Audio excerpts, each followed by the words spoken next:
الرحمن الرحیم پارا نمبر 20 سورة القصص آیت نمبر 76 صفحہ 629 اعوذ باللہ من الشیطان الرجیم بسم الله الرحمن الرحيم إن قارون كان من قوم موسى فبغى عليهم وآتيناه من الكنوز ما إن مفاتحه لتنوء بالعصبة أولي القوة إذ قال له قومه لا تفرح إن الله لا يحب الفرحين وابتغ فيما آتاك الله الدار الآخرة ولا تنس نصيبك من الدنيا وأحسن كما أحسن الله إليك ولا تبغ الفساد في الأرض إن الله لا يحب المفسدين صدق الله العظيم بسم الله الرحمن الرحيم إن قارون بشكا قارون كان من قوم موسى تقوم موسى عليه السلام فبغى عليهم فاستظلموا بديبان وآتيناه وكريدتا من الكنوز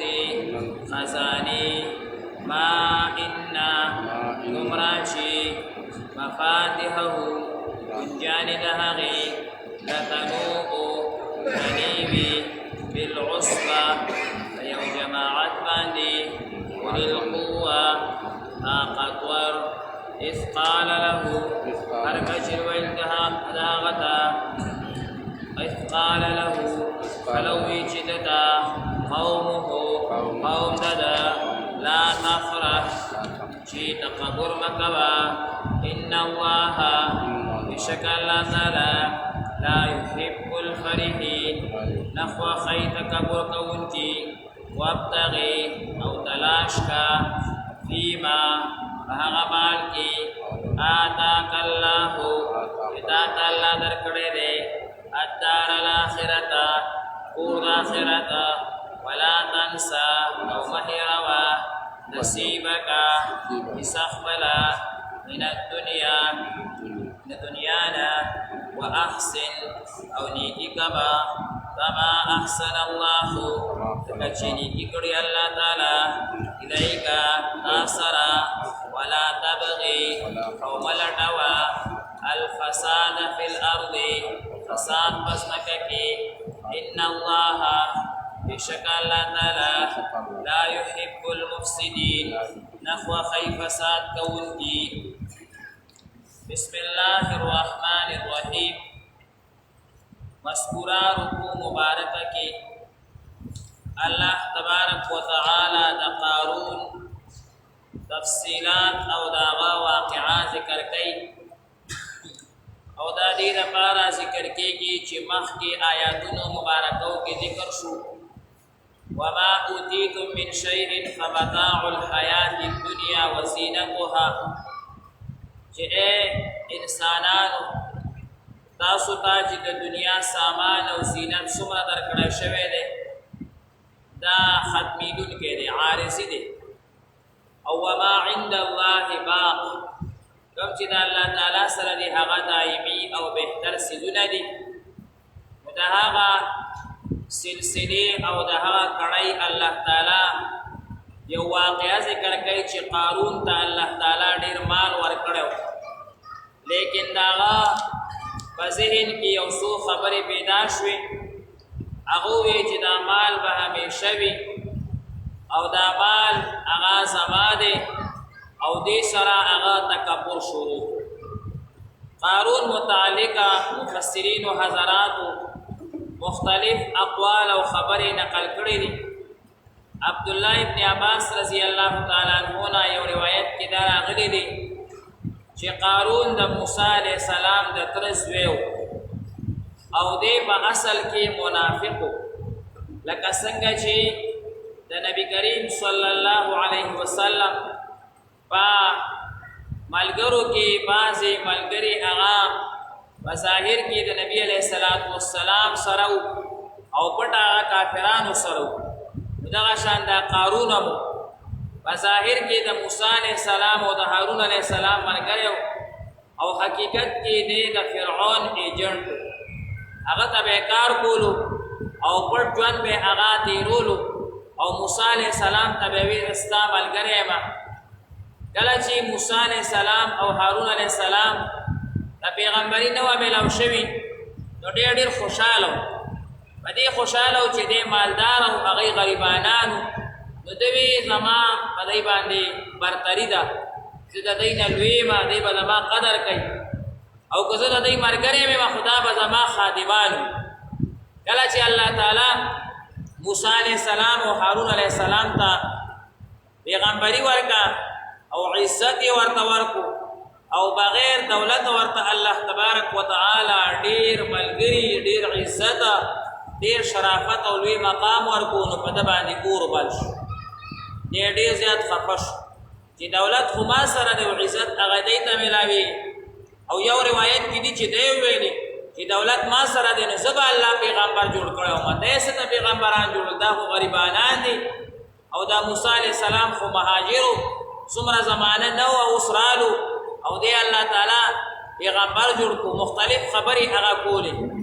بهرحال موسی علیه السلام او هارون علیه السلام هغوی به دې خبرې ته سوچ نه کولو بیا الله تبارک وتعالی احکامات نازلول په موسی علیه السلام باندې او ته به موسی علیه السلام ته ظاهر کې دا وی چې د ستا ملګری یم نو الله تعالی دا حکم نازل کو چې په مال کې څلورمه حصه دا به تا زکات ورکوي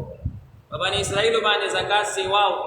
په موږ باندې خو زکات ډېر کم دی په سلو کې 2.5 روپۍ دي 40 روپۍ ده په زرو کې 25 روپۍ دي په لکو کې 2.5 زره دي په کروڑو کې 2.5 لکه دي خو لیکن په هغوی باندې داسې نه وه په هغې څلورمه حصه وه یعنې چا سره 100 روپۍ دي نو 25 روپۍ زکات پتې ورکوي چې 1000 روپۍ وي نو 2.5 پتې زکات ورکوي چې لک وي نو 25,000 زکات پتې ورکوي د هغې زکات سیوا و موږ باندې خو د الله احسان دی او په دې کې هم ډېر خلک هغه چې کوم دی نو زکات نه ورکوي نو مسله را روانه بهرحال چې دا خبرې وکړي نو ده وي دا څنګه دین دی پیسې زما دي ګټلې ما دي کوشش ما کړی خواري ما کړی دی سختې ما برداشت کړی او زه به د دې مال نه بیا 25 روپۍ په 100 روپو پسې ورکوم دا زه نه شم کولی الله تعالی په خپله باندې ذکر کوي د ده مال انتهایي سیوا و واتیناه من الکنوز ما ان مفاتحه لتنوء بالعصبة اولي القوة الله تعالی فرمایي دومره خزانې ورته ما ورکړې وې چې د ده د خزانو چابیانې اب یو جماعتو چطوري عبدالله ابن عباس رضی الله تعالی عنہ فرمایي 40 کسانو به د خزانو چابیانې کوي څومره مال څومره زیات مال الله تبارک وتعالی ورکړو لیکن د دې مال کې د الله تعالی حصہ ونه وستا او رسول راځي الله تعالی ورته دا نه وایي چې ټول مال ماته راکړي الله وایي ولا تنس نصیبک من الدنیا ځان ته صبرې ده دا خو نه وایي چې ټول لا ضروري سي که یو حصہ د الله په نوم زکات 3 حصې ستاسو ولا تنس نصیبک من الدنیا او دا به هم چې دا یو حصہ د الله په نوم باندې ورکړي دا به هم ستا دنیا کې فایده راځي دې سره به د مال سیوا کېږي دې سره د مال حق کمیږي نه خو دې ظالم هغه دا نه منل او موسی علیه السلام پسې او هارون علیه السلام پسې هغې خبرې کولې چې دا مال زما دی او دی وایي چې دا مال ما ته راکړه نعوذ بالله من ذالک دا خبرې شروع کړي وایي دا دې دپاره غواړي چې دی راته ځان مالداره کړي دی ځان مالداره کړي دا دې دپاره غواړي چې ماته راکړي او زما مال ته غغله شوي دي نعوذ بالله پیغمبرانو پسې داسې قسم خبرې هغه شروع کړي نن سبا هم خلکو ته چې د زکات مسلې وکړي د زکات خبرې وکړي وایي دا د مدرسې والا ځان دپاره وایي دا ځان دپاره وایي یاره دې بل چا ته ورکړه خو ورکړه که نه تا کوم چې خلکو ته ورکړي هسې خبرې هېڅ چا ته یې نه ورکړي زکات نه خلک ځان پټوي حج نه ځان پټوي دا بار بار ته ویل حج او زکات د دې نه خلک ځان پټوي مالداره کسان وي هغوی زکات نه ورکوي که ورکوي په نوم یې ورکوي په نوم باندې په مخ مروت یې ورکوي زکات په بالکل بلکې زکات هغه چاته ورکا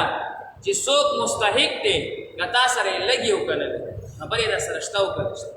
هغه چاته مستحق ته زکات وسوه دې ته مه ګوره چې یاره زما په خبرو کې راځي او که نه راځي زما خدمت کوي او که نه کوي زما خبره مني او که نه نن سبا خو هغه چاته خلک چې کوم دی نو دغه ورکوي دې روژه کې ماته یو صاحب وي وایي یو مالدار سړي زکات ورکولو وایي ما ته ووایي چې هغه کسانو ګوره چې د چا ما سره نه لګي خیر زه د الله د رضا لپاره چې ما سره یې نه لګي چې غریبان ګوره دې ته د الله رضا دې ته د الله تعالی رضا بیا وایي راته دا م ورکې ووایي چې مستحق وګوره چې هر څوک وي د هر ځای وي چې مستحق ډېر الله والا خلق شته ډېر الله والا خلق شته نو بهرحال چې دا د انسان جذبه وي بهرحال دا د قارون نظریه ده چې قارون به دا وي چې یاره دی ما نه مال غواړي او دی زما مال ته غله دي او ما ته الله تعالی دا هر څه راکړی دی زه به د دې مال نه څنګه ورکوم دا مال د الله دی قرآن مجید کې الله تعالی وایي که نه ومما رزقناهم ينفقون الله وایي که مال چې ما درکړو د هغې نه بیا زما په نوم ورکړه د دې معنا دا د مفسرین حضرات فرمایي چې یو پلار زوی ته 100 روپۍ ورکړي او ورته ووایي اوس د دې نه 11 روپۍ ما ته راکړه پلار زوی ته 100 روپۍ ورکړي او ورته ووایي اوس د دې نه 11 روپۍ هغه ما ته راکړه نو که دا زوی ورته وایي چې دا خو زما دي پلار به څومره خفه شي دا خو ما درکړې 11 دې نه ورته غواړم لس کم سل ستا شو 11 روپۍ دې نه هغه ما ته راکړه الله تعالی دا ټول مال مونږ ته راکړی اوس الله تعالی وایي دا 100 روپۍ مې درکړې دې پسې 2.5 روپۍ ما ته راکړه دا 1000 روپۍ مې درکړې 25 روپۍ ما ته واپس راکړه دا 1,00,000 روپۍ مې درکړې 2.5 روپۍ ما ته راکړه دا کروڑ روپۍ مې درکړې 2.5 لکه ما ته وایي چې نه ما نه 2.5 زره غواړي او 2.5 لکه غواړي نو هغه کروڑ ته مو ګوره هغه لک ته مو ګوره الله تعالی درکړي نو دا د الله تعالی مال دی مونږ به صرف چې کوم دی نو څوکیداران یو دې دپاره الله تعالی مالدارو ته مال ورکړی چې د هغې امتحان اخلي زما په نوم باندې څه ورکوي او که نه ان قارون بشک قارون کانا دیو من قوم موسی د قوم د موسی علیه السلام نه فبغا علیهم ظلم یې وکړو په دی باندې وآتیناه الله وایي مونږ ورکړی وې ده ته د الله د طرف نه وي من الکنوز خزانې ما دومره ان مفاتحه چې بېشکه د هغې کنجانې لتنوء هغه درنې وي بالعصبة په یو غټ جماعت باندې اولي القوه طاقتور اذ قال له قومه کله چې ویې د قوم لا تفرح تکبر مه کوه ان الله لا يحب الفرحین الله تکبر کوونکي نه خوښوي وابتغي تلاش کا فيما آتاك الله چې کوم مال تا الله تعالی درکړی دی الدار الاخرة د آخرت په دې پیسو آخرت وګټه او دا نه چې ټول آخرت لپاره ورکا ولا تنسى نصیبک من الدنیا د دنیا حصہ مې راو دنیا کې ځان ته ډېرې پرېږده د الله په نوم لږې ورکا واحسن نیکي وکړه کما احسن الله الیک لکه څنګه الله تعالی تا سره احسان او نیکي کړې ده ولا تبغي الفساد في الارض فساد مه کوه پس مکه کې د فرعون کې جنډي مه کوه ان الله بشک الله تعالی لا يحب المفسدين نه خوښوي فساد کوونکي الحمد لله ولا عاقبة للمتقين الصلاة والسلام